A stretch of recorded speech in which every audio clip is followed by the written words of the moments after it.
I would be more creative with our financing. Yeah.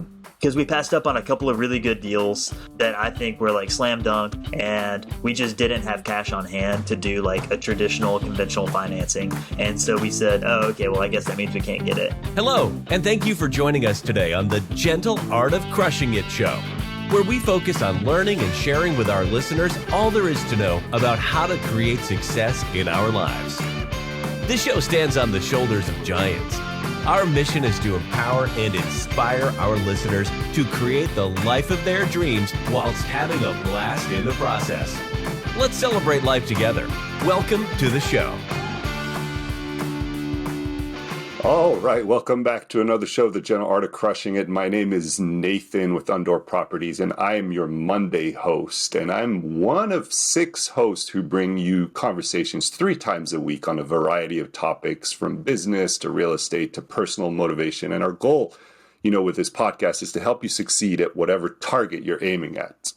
And as always, we're committed to finding the best and brightest people who aren't just talking about big things, but are actually taking steps to achieve those dreams and wanting to help others along the way. And today is no different. As we talk to Emily and James, they're better known as Rethink the Rat Race on most social platforms.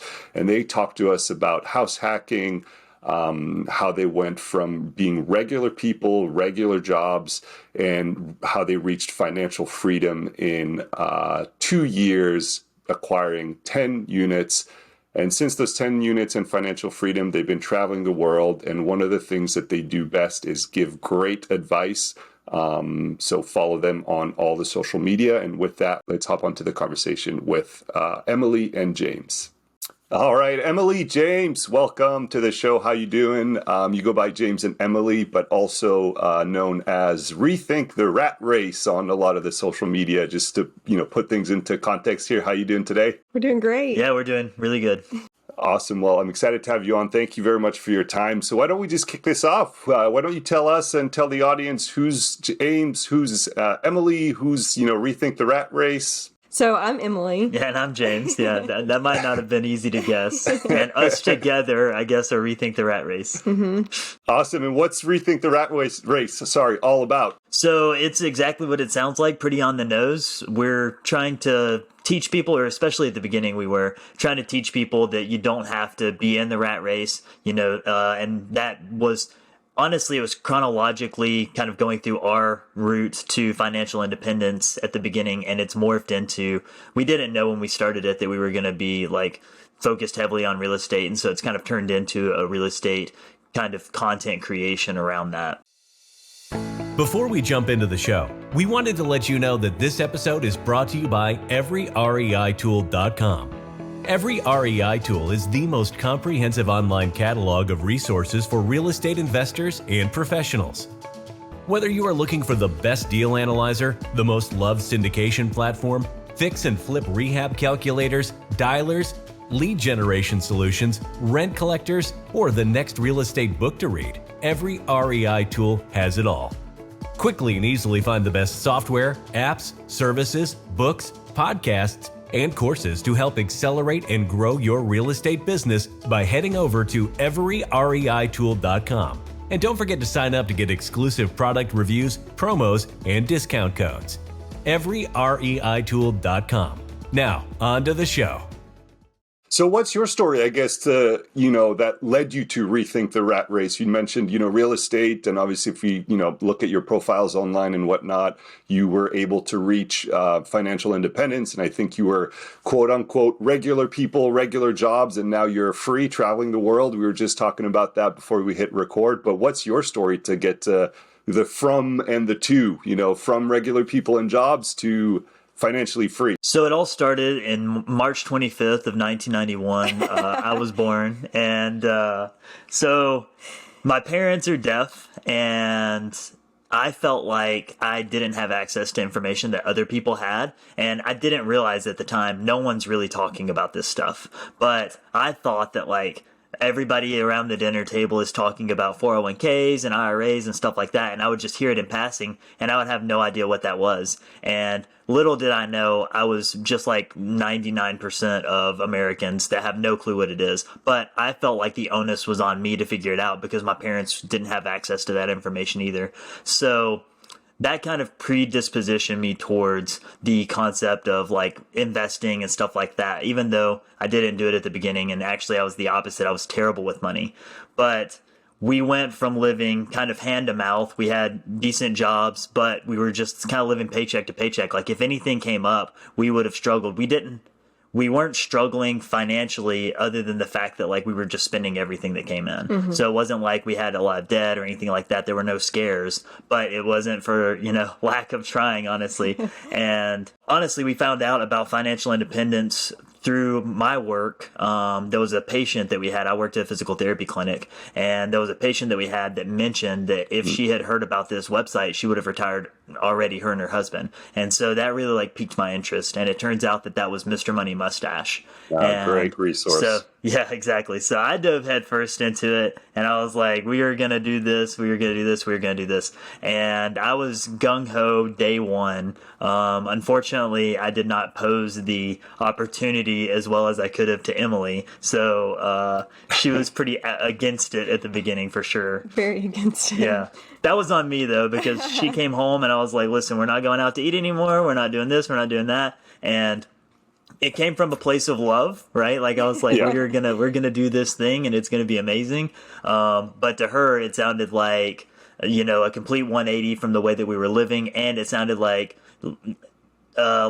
deprivation essentially, as opposed to like abundance. Mm-hmm. And, but once we were both on the same page and started focusing on financial independence, it went very quickly because we did pretty much everything that you could do to get there.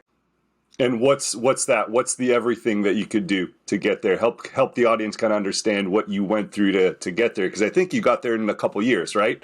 Yeah, so that's impressive. Yeah. I mean, obviously, it's very impressive, but it's also, I guess, important to understand that it doesn't necessarily take 30 years to get there or 20 years to get there. If you do the right things and you have the right focus and you take the right action, right, you can get there much, much faster. So, what were those things for you folks?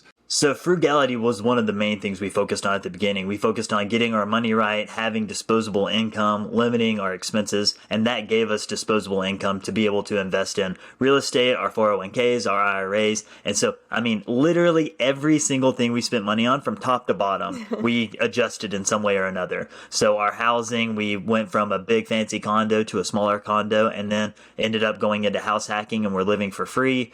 We drove shitty cars. We had, at one point, like I had a bunch of cars. I used to be a really big car guy and then went from one extreme to the other and bought like a $2,000 Nissan Versa that didn't have back seats and like the trunk was, the hatch didn't even open. And so it was discolored. Yeah, it was discolored. Somebody had backed it into a mailbox. It was like, to me, it was the unsexy millionaire is the term that I would tell myself when I was driving this thing.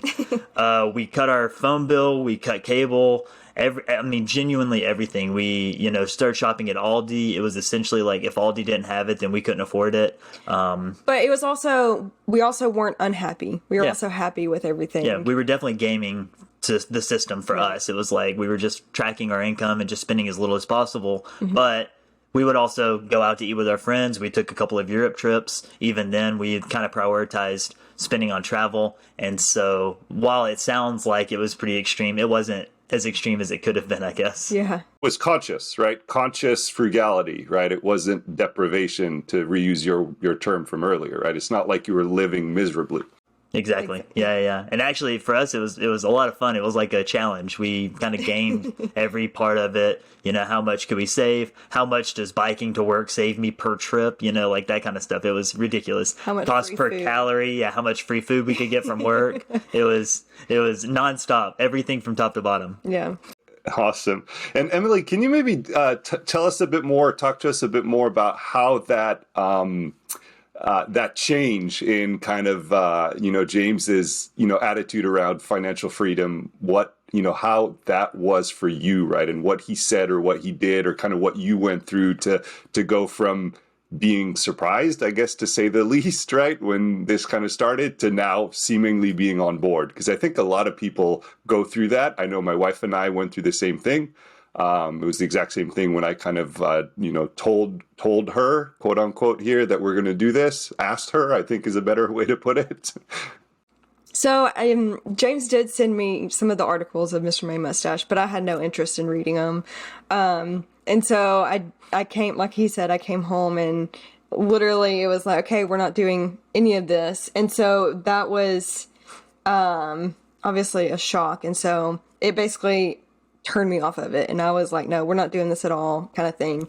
And so from there, James started leading by example. He started biking to work, taking all of his food, like taking his own lunch to work. And not that we really ate out for lunch anyways, but he started, biking to work, taking his lunch to work, doing everything that he could and leading by example. And then from there, that kind of got me on board. But the thing that really got me on board was that I didn't have to work for the rest of, my working career, I guess. And I hated my job. And knowing that I didn't have to, to work at that job for 30 years kind of really got me. It's good enough motivation. Yeah, Hell of a selling point. It was. Yeah, leading by example usually works. That's kind of it's kind of what happened with my wife as well. So very similar story there, I guess. So how about the real estate? What kind of real estate do you invest in? How did that start? Right? Because I guess we've been talking about how real estate is a good vehicle for reaching those goals, those financial freedom goals, right? But how'd you get started? So you mentioned a house hack. We know that, but what about the other 8 units, properties? I don't know what the makeup is. Yeah, so we have 10 units total now, and but then, so what we did was the first place that we bought was like a conscious effort. We bought a condo that we planned to live in for a year, and then from there we would move out and rent it out. And we weren't planning on moving out at the time that we did the house hack. But because we found this property that had a mother-in-law apartment off the back, and while we were under contract for that, 2 other properties popped up that were being sold by the same owner. It was 2 duplexes side by side, and from there, we didn't have the cash on hand to put 25% down on each of these properties because all of the places that we had bought, especially in the accumulation phase, were just like typical conventional financing. And so we had to put down 25% because they were multifamily. We didn't have the cash, so we decided that we would move into one of them, which was the most expensive one. That way we could put the least amount down on that one. And then we had the free cash to buy the other 2 properties. So we ended up going from 1 unit, which was a condo that we lived in at the time, to 6 units closed in a month. And so then we had 7 at that point. And that was really that really pushed the ball forward, kind of got the avalanche going on our accumulation portion of it. And these are located in your backyard, or I guess in the sense, at least some of them because you live there, but are all of the 10 units now, I guess, in your backyard? They are, yeah. So they're all located in North Alabama. Now, we are no longer local to North Alabama for most of the year, but the properties are all still there. And I think you self-manage, right? We do, yeah, 100% self-managed. So we have 5 long-term rentals and 5 short-term rentals. So how do you manage all of that to not overload the term manage, I guess? But if you're traveling across the globe, for a large part of your time, you're not local to that market for most of the year, as you just mentioned. How does this not, suck up all of your time? We set up systems in place where we don't have to be local. So we have a good handyman. We have a good cleaner for our short-term rentals. We have everything online, for our long-term tenants, everything's online. And our phones, we can do everything from our phones for that. Exactly. Yeah, the point being there, and why I was asking kind of tongue-in-cheek, right, is that just to kind of illustrate that it's possible, right? You can be, both financially free, but have time freedom to do whatever it is you want and have, in your case, 10 properties or 10 units and manage them yourselves, right? So that's fantastic. How about in all of these things that you've achieved thus far, right? What's your favorite, success story that you like to share with others? Oh, I don't know. That's a good question. I mean, I think just reaching financial independence in the time that we did is a success story in and of itself. And, neither of us came from a background where our families really invested, especially my family, like they have no means to invest. And so to go from like zero essentially, because we luckily didn't have any debt, like I'd mentioned when we kind of started on this journey. We didn't have student loans or anything like that, but that wasn't for lack of trying. I went to a local community college, and so I just went on Pell Grants. But so we started off at ground zero, and then from there just kind of accumulated really quickly, and that was not necessarily against the advice of our families. Our families just didn't understand what we were doing, so we didn't really have a support system. And so one of the key things is if you believe in something enough, like you can make it happen. You don't have to have everybody on board with you. You don't have to have, your whole family or your friends rah-rahing behind you. Like none of ours really understood what the hell we were doing, and even still some don't. And so I think that's probably the success story to me, is that if you have a goal, you can achieve it. You don't need a huge support system. If you have yourself that believes in it, and especially if your spouse is on board, then you can achieve a lot. Absolutely. And I'm just curious to hear, for you, how has the definition, I guess, of success changed over time, right? I'm just curious, like in your journey, was, success at one point in time all about work and maybe scaling there and growing there? And then obviously it shifted to, success might mean for us right now financial freedom, but you've reached that now. So what does it mean today? Kind of how has that definition of success changed over time, and what does it mean now?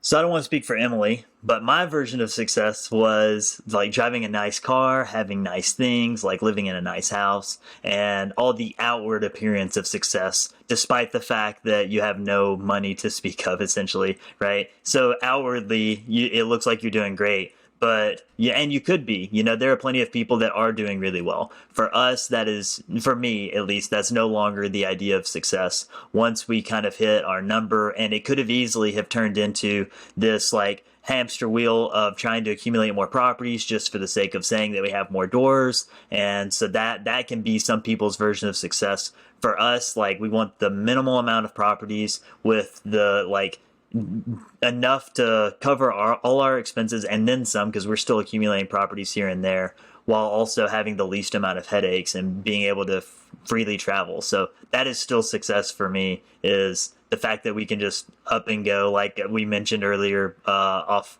the podcast, that we just got back from a 7-week trip across Europe, and we're able to manage the whole time from afar. Didn't have to worry about like scheduling PTO or coming back and getting straight to work. Like I took a 5-hour nap yesterday, and just to try to get back on the time zone. 5 hours? Yeah, that's what she would say too. That's more than my 3-year-old girl I sleep, so that's not a nap anymore. I'm just trying to get back on the right time zone, and so for me, just an afternoon nap slowly dwindled into 10 o'clock dinner, and then I went back to bed after that. So, and how about you, Emily? Is what does success mean for you today? What did it mean yesterday? Do you have an idea of what it might mean tomorrow?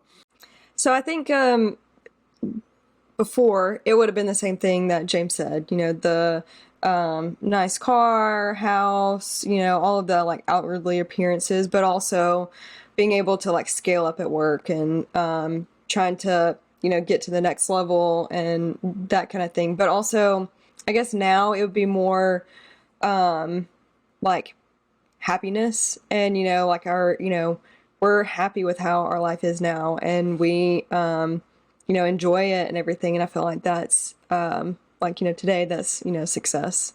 So how about like if I the flip side of that question, all about good success stories, do you have, and if you do, of course, if you don't mind sharing, like an incredibly difficult time in your lives that you went through, and kind of what mindset you were in and what helped you kind of get out of those hard times? The one that I can think of particularly is we had an eviction on one of our long-term rentals, and so this was the most expensive property we had bought to this point. And it was supposed to be the safest property because it was a 3-bed, 2-bath in a good school district and all this stuff. And again, most expensive, highest rent. And the first person that we placed in there we had to evict. And I was like, concerned, very much so, because we had just depleted all of our cash almost to get the property, and then it's not an income producing asset anymore. And so I was like, that was the first kind of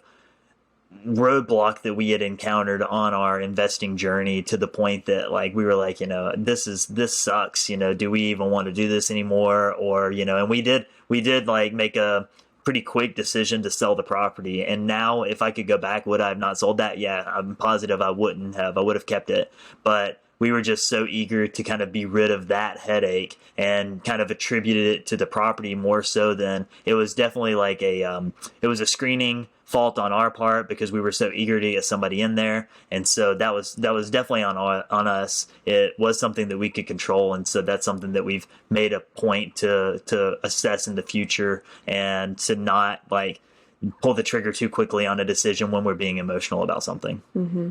And I'm curious, so maybe this is, maybe you just answered this question here, but you said you had to, or you sold the property. I'm curious if you sold it because of financial reasons, meaning you couldn't hold on to it, or if it was more an emotional thing, and, the scare, maybe for lack of a better term, that said, let's, get rid of this quote unquote problem. I think it was an emotional thing. Yeah, like for we sure. we kind of, it was one of those where like, we just been burned. And so we just didn't want to have anything to do with the property. And so it was like, let's get rid of this as fast as we can, because we don't want to have the same mistake happen. Because this was, our biggest property. We hadn't placed a tenant in.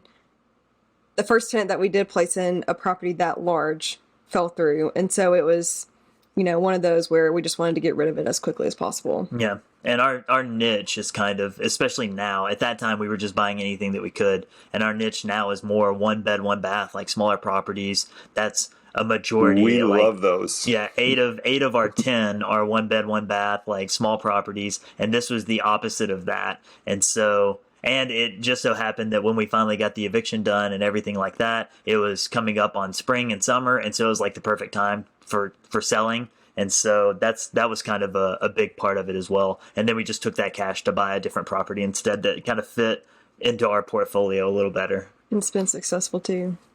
I'm curious because I find it very interesting that you said it yourselves. It was an emotional sale because of this, hard times, and you kind of felt like you needed to get out of this property.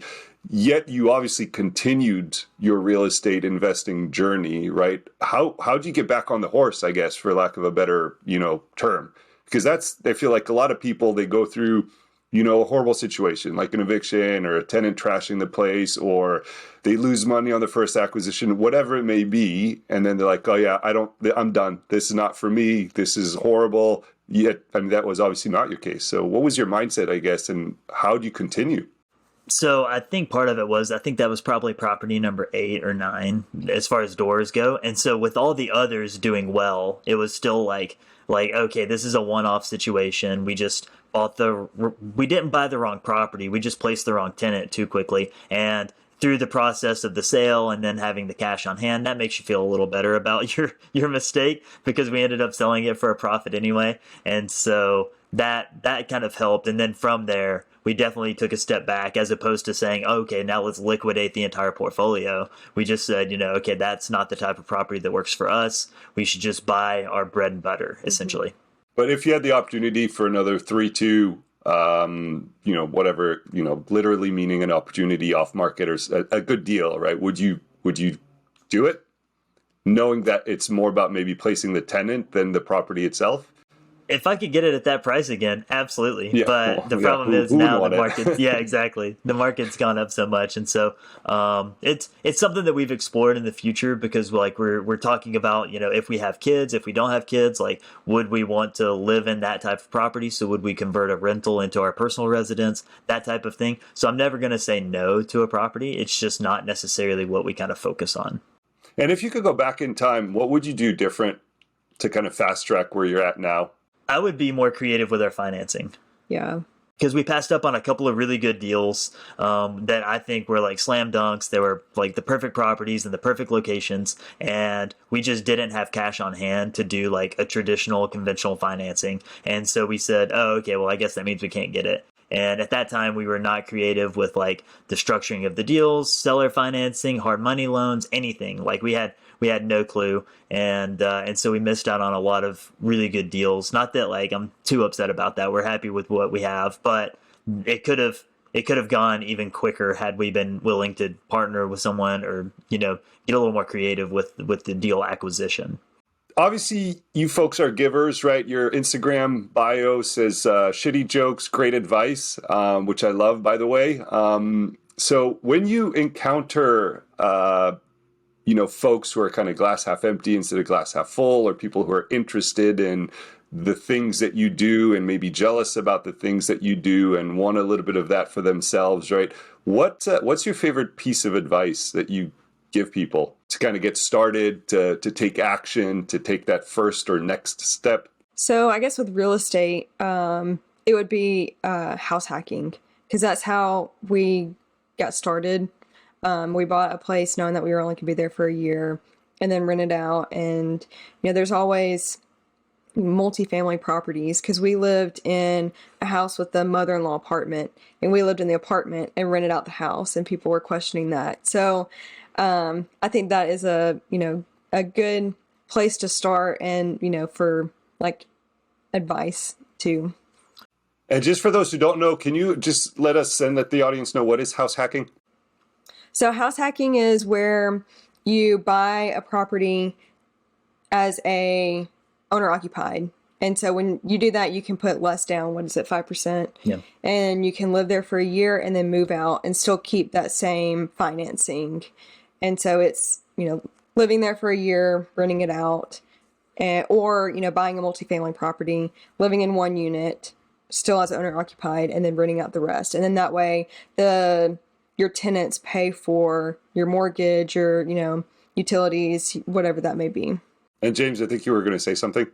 Yeah, I was going to say, so the advice that I would give to someone is, one, get started. Like, because there's so many people, I know people that have read way more real estate books than me. They've consumed more podcasts. They've taken more courses. They've done so much more as far as education, and they've not bought a single property. And real estate isn't for everyone. You have to have the right stress level. You have to have the right demeanor. Everybody can buy it. I don't think everybody can manage it. But a key part of that is getting started. The consumption of information just for the consumption of information isn't helpful. And so running numbers on deals, that way when a property does pop up that is a good deal, you already know that it is, and kind of networking and just anything that you can do to get started. And you don't have to do something that costs you money to get started. You can do education, you can network, you can do all these different things that doesn't cost you money.